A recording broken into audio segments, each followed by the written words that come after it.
about Uthman's life, which includes how he entered the fold of Islam, his marriage to Ruqayya, radiallahu anha, his migrations to Habasha, it was twice, and the different kinds of learning experiences he had when he migrated from Mecca to Habasha. Because of going to a new place, you come across a lot of new things that broaden your horizon about looking at the things and how to adapt yourself to different situations. And Uthman's connection to the Quran, and he was one of the memorizers of the Quran from whom the Quran has been passed on. So, as I mentioned last week as well, that when you talk to the Hafiz al-Quran, and he will give you this chain that goes back to Rasulullah sallallahu alaihi wasallam, or in other words, to Jibreel and to Allah azza wa jalla, right? Now, in that chain, when it comes to the names of the Sahaba, one of the prominent Sahabi's names that you will see that goes to many of the chains is Uthman bin Affan, including others, of course, that include Abdullah bin Mas'ud, Ubay bin Ka'ab, and Ali radiallahu anhu, and so on and so forth. So that's what we discussed last week, and today, as we were going to talk about some of the quotes of Uthman bin Affan that we did not discuss last week. I will talk just a few of them. Actually, I'll discuss this. One of them that has about 10 within that. So I'm not going to discuss the first 4. If somebody wants that, I put it on the screen so you can always take a snapshot from the video as well. But this is the one I'd like to talk about. The 10 things are the greatest waste of time that Uthman bin Affan mentioned. What are those greatest waste of time? A scholar whom no one asks about, meaning he knows he's a carrier of the knowledge, but the knowledge has not been used by the ones who do not. Allah mentions in the Quran as well, if you don't know, go to the people who know. Yeah? And that goes to all sorts of knowledge. Even though we hear more about the knowledge from the Wahi, but that's a waste of the scholar, a waste of time of the scholar. Now, second is the knowledge that is not acted upon.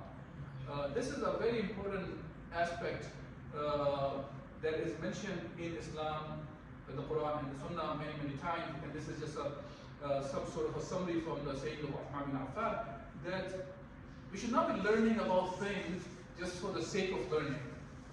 When we talk about, especially the knowledge of the deen, it's not learned for career, for example, a title, or just to show to the people that I have gone to the schooling for that many number of years and so on and so forth.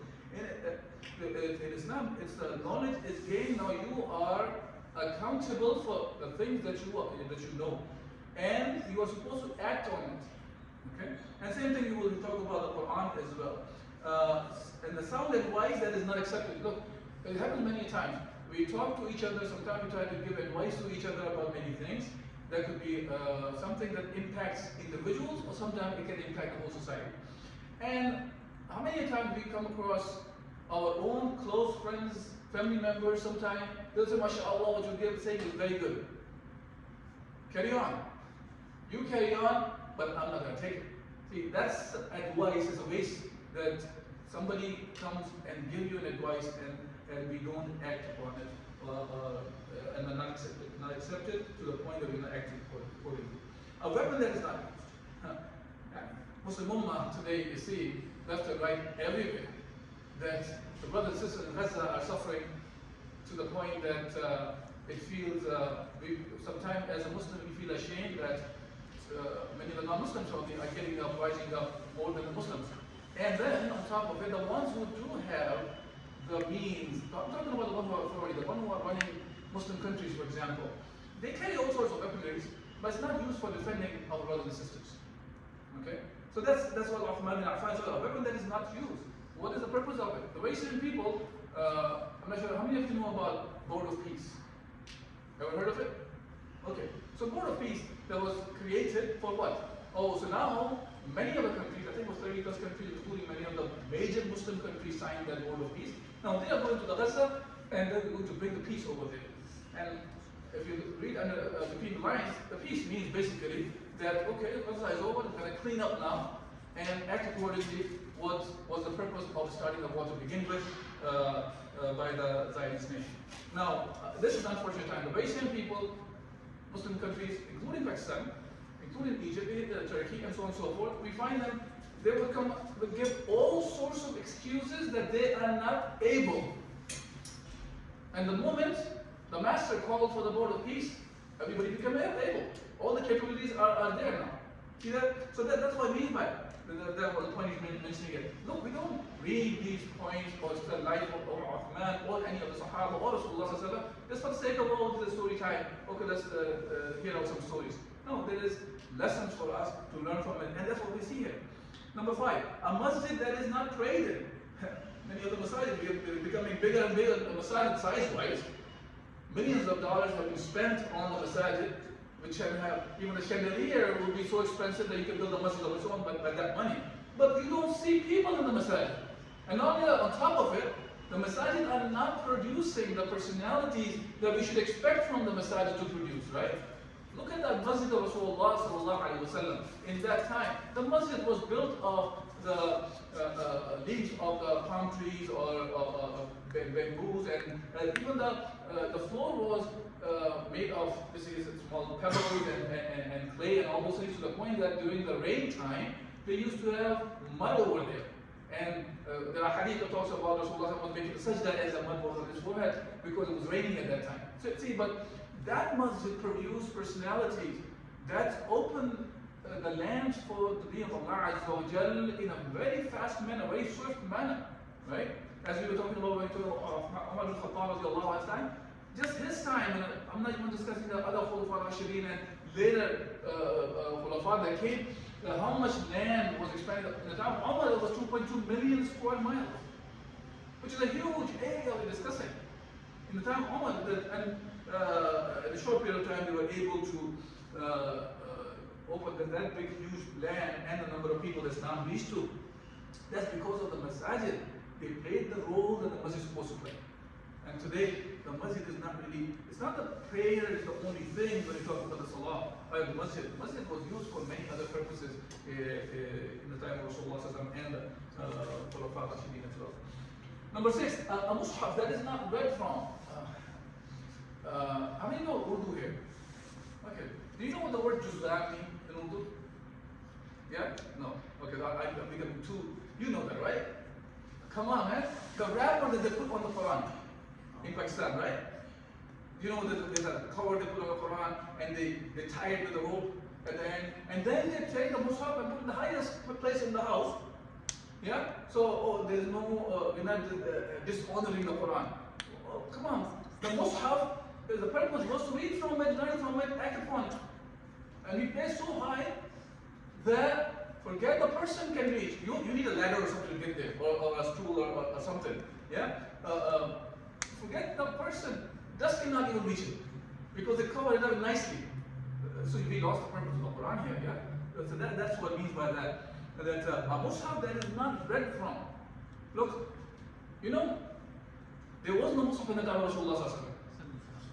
There's a whole copy of the Quran, as it was compiled at the time of Abu Bakr Siddiq radiallahu anhu. And the mushaf, the copies were printed in the time of Uthman bin Affan. There was no mushaf, and the personalities that produced were remarkable. Amazing personalities were produced by the Quran, Book of Allah subhanahu wa ta'ala. But now today we have all accessibility. And now we don't need a mushaf itself, it's literally at fingertips. Yeah? We have to touch our phones and we can access the whole Quran, even we can search through the whole Quran by just the fingertips. Yeah? So that's another great loss. The wealth from which nothing is spent in the path of Allah subhanahu wa ta'ala in the charity. I don't think I have to mention anything, it's very self-explanatory. Horse that is not ridden. Well, today there are horses, there are cars people have. You can have very expensive cars. Those cars are just as a showpiece. Literally. Some people have how many people know Jay Leno? Yeah, he's famous for, I guess I'm too old. Okay, so Jay Leno was one of the top show hosts, and he's much older than me, so you can imagine. So that guy has like literally hundreds of cars, and antique cars. The purpose of that is just you're keeping them. And Arab are famous for their horses. We call some sort of breed horses, whatever. Thoroughbred, right? It's called something like that. So those horses are just for the show. They'll be shiny, the hair are very shiny, you're brushing them all the time, but not for you, the purpose is for. Same thing with the cars and many other things. And the knowledge of asceticism in the heart of one who is seeking worldly gain. It's talking about the ilm al-zuhd. Zuhd is, I have mentioned many times now the issue of zuhd. I'm not going to go into detail here, but the piety that people think of. And you gain the knowledge about the piety for what? For worldly gain. That's not the purpose. Piety is for sake of Allah subhanahu wa ta'ala. We don't become pious. People will know that I will go to the Kaaba and make selfies over there and send to everybody that I am at the Kaaba. Not necessarily for that everybody has the same niyyah. I'm not questioning anybody's niyyah here. But think of that. Whether it's the Kaaba or the masjid or some time, people just show off the knowledge from the perspective of they will walk around in the dresses and the clothes and the clothes and turbush on their heads and all those things. And it's more to, it becomes sometimes, if you look at the moment a person enters, everybody should know. Some pious person is here now. Well, is that for the people as well as Allah? Something that we should question ourselves. Similarly, let me ask you, and I'm not questioning anybody's intentions here. One of my teachers, he asked something one time. He said, you know, I watch many videos where the Shaykh is reciting the Quran and he's crying. And something very good, right? It's very good. You should cry. There are instances in the Quran, which are the things which are mentioned, that can make you cry. His thing was, Alhamdulillah, this is between them and Allah subhanahu wa ta'ala, and they have been impacted by the Quran. He says, how come the very same people, you never hear them crying in Dhuhr and Asr prayer? They're still reciting the Quran. So that's something to question ourselves. What is going on? Are we really doing those things for the sake of Allah, or it is for the sake of showing off of other people? And that's why it's a knowledge of asceticism in the heart of one who is seeking worldly gain. And this is a very dangerous path. May Allah subhanahu wa ta'ala protect us all from this kind of a worldly gain if we are trying to achieve. And Shaitan plays a trick. This is why it's important to really have sincere intentions. Yeah. Okay, a long life in which no preparation is made for the journey into the hereafter. Allah has given long life to a person, but life is not used for the purpose He was given the life for. Yeah? Okay, so that's more about Uthman's quotes that I will not talk about, but that's what I will talk about as far as the quote goes. Now, Uthman bin Affan was very close to Rasulullah sallallahu alayhi wa sallam throughout his life, as I mentioned already. And one of the sayings that Uthman says, he said that he stayed close to Rasulullah sallallahu alayhi wa sallam, and he said, Allah sent Muhammad sallallahu alayhi wa sallam with the truth and revealed the book to him, and I was one of those responded to Allah and His Messenger. And believe, I made the true early migration and became the son-in-law of Rasulullah sallallahu alayhi wa sallam, and I received guidance directly from him.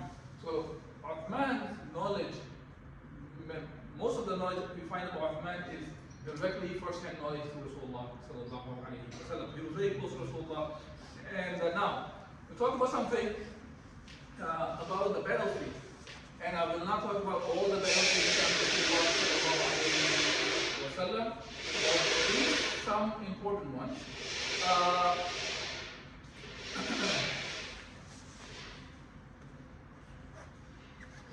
So Rasulullah migrated to Medina. Of course, there were many treaties were made with, specifically with the Yahud over there, the Yahud community, whether it was Banu Qurayza, Banu Qaynuqa, or Banu Nadir, and even the non-believers who were there. So let's not forget that when Rasulullah migrated from Mecca to Medina, even though he had authority now, he's a hakim, he's a ruler, but there were still among the people of Medina, there were people who were Yahud, who were Jews, there were people who were still mushrikeen, polytheists, and there were people who were munafiqeen, besides the ones who were Muslims. Yeah? So there are 4 different categories of the people who were there. So Rasulullah ﷺ had to draw up different kinds of treaties and it's coming up. Okay.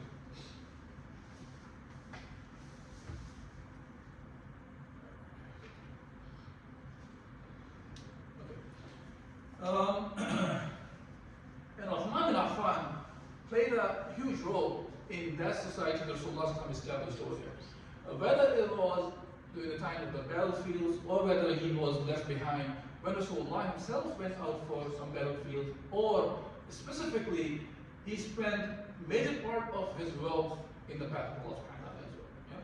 Now, there are certain things which have been used against Uthman bin Affan by the enemies of Uthman, or the one who carried the animosity. And one of the things was the Battle of Badr.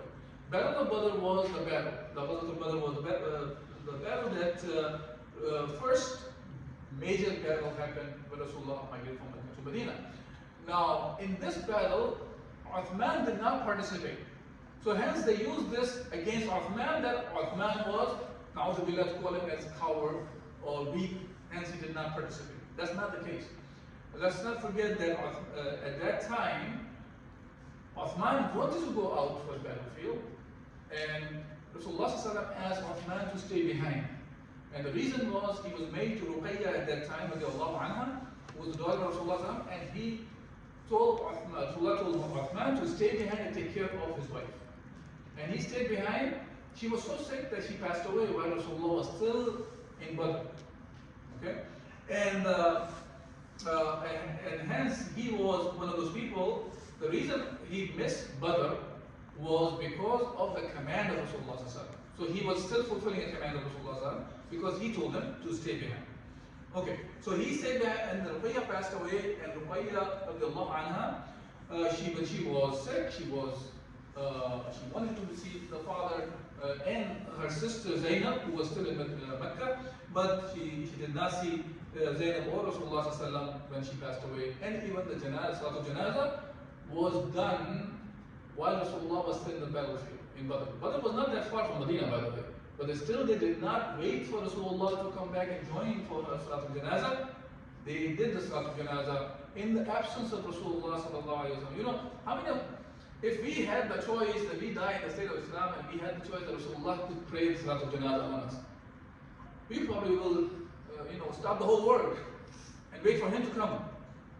But look at here what happened here. Because ikram of the mayyit, the deceased person in Islam, is you bury them as soon as possible. Okay? And that's what was done. And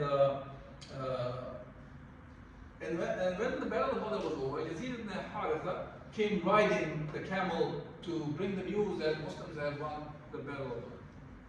But at that time, another bad news was there, which was the passing away of Ruqayya radiallahu anha. Okay. So Rasulullah came back, and then he went to the Baqi', which is the cemetery, and he went over there and he prayed for his daughter over there on the grave, for her forgiveness. So that's a false claim against Uthman to say that he was weak or he was a coward in any way, that he missed Battle of Badr. And when Rasulullah came back, not only that Rasulullah, when he was distributing the spoils of war among the participants of the Badr, he gave one of the shares to Uthman bin Affan as if he was president. That's the way that we used to be looked at. Only people who were getting the shares, the ones who were participants. So his absence was considered as participation by Rasulullah sallallahu alaihi wasallam. This is why Rasulullah said, "Laka ajru rajul shahida badra wa sahm." That he had the ajr, he had the reward of the one who witnessed the Battle of Badr, and he had his share from the Badr. Okay, now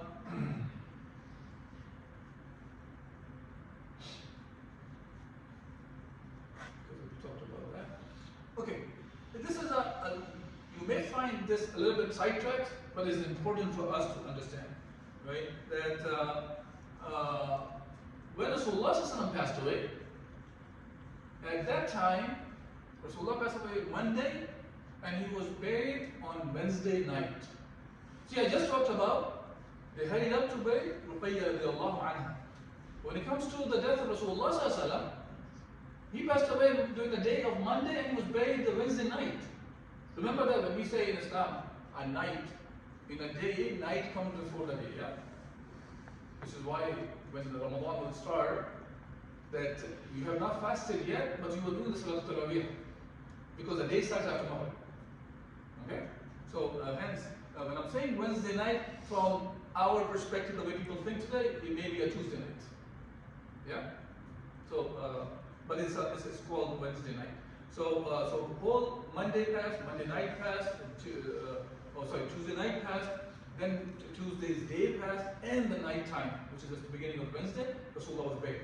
Why the burial of Rasulullah sallallahu alaihi wasallam was delayed? The reason was very simple, that it is important that, so this is just some of the hadith that talks about that, and also it talks about that there are incidents when somebody passed away and Rasulullah was not even informed of, and Sahaba gathered and buried the person, and Rasulullah asked him, why didn't you tell me? And was told to Rasulullah because it was a night time and we did not want to bother you. And Rasulullah went to the grave of a person and he prayed over there. But the point here is that even at night time people used to pass away and they would just go ahead and bury at night time. But why Rasulullah's burial was delayed? And there are many evidences and opinions of different scholars. They talk about that the reason Rasulullah's burial was delayed because Sahaba understood it well, that there's a higher precedence obligation was there, which was to pick a leader over them, which was Abu Bakr Siddiq radiallahu anhu became the Khalifa of Rasul, and that's an obligation of a higher precedent than burying even the Prophet sallallahu alaihi wasallam, because that was that guarantees the unity of the Ummah. And today we take it very lightly, even to the point we try to tell people don't talk about this issue. Look, Sahaba were discussing differently than what we are discussing. We like to study the lives of the Sahaba, but we tend to not realize we're not studying it for the sake of studying. We're studying it so we learn and we apply in our lives, so we get the same glory that Allah promised to that generation that applies to us as well. Allah subhanahu wa ta'ala will bring the authority of the believers back on the earth as Allah has promised. Okay? So we just have to know what needs to be done. Okay, so there are opinions which are mentioned by Allama Sarakhshi. For example, he said that if the transfer of body results in the delay of the burial by a few days, this is sufficient to be detestable. First of all, it is not that. But under normal circumstances, it is like this. It is of great importance that the deceased is buried as soon as possible. Now, yes, I don't know. I've been holding this for a long time now. Keeping it this way, hopefully it will not move. Okay, Imam Nawawi, he said that the scholars consented that it is an obligation upon Muslims to appoint a Khalifa, and that its obligation is by revelation and not by reasoning. And the Sahaba only delayed his burial from the day of Monday till the night of Wednesday, the end of the day of Tuesday, because of being occupied with the matter of the bay'ah, so that there would be for them an imam to return to his decision if they differed in any matter of the funeral and burial. So, I mean, the point is, you will find many scholars who are saying this. I don't have to go into details. After that, Uthman and Affan went through, after Badr, many different kinds of trials. So Rasulullah made his second daughter, Kulthum, to Uthman and Affan, which was happened in the 3rd year after Hijrah. 4th year after Hijrah, now his son passes away, Abdullah bin Uthman. The one he had it through Ruqayya. We talked about that. Uthman's kunya was Abu Abdullah. Abu Abdullah because of he had a son named Abdullah. Now, of course, this is a huge trial for Uthman.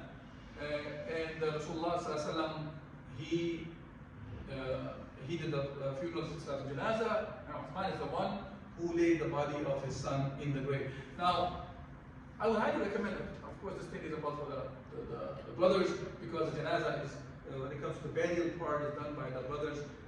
If you have not, I would highly recommend go to the janazahs, number one, processions, Asad janazah as well, sisters and brothers, go there. It really focuses you what the life is about. And if you can, go down to the grave as well. Help out the burial process. It will really remind you what the life is about. Otherwise, there are too many distractions in the world that keeps you away from the thought regarding that we should be always remembering. Yeah, which is the death.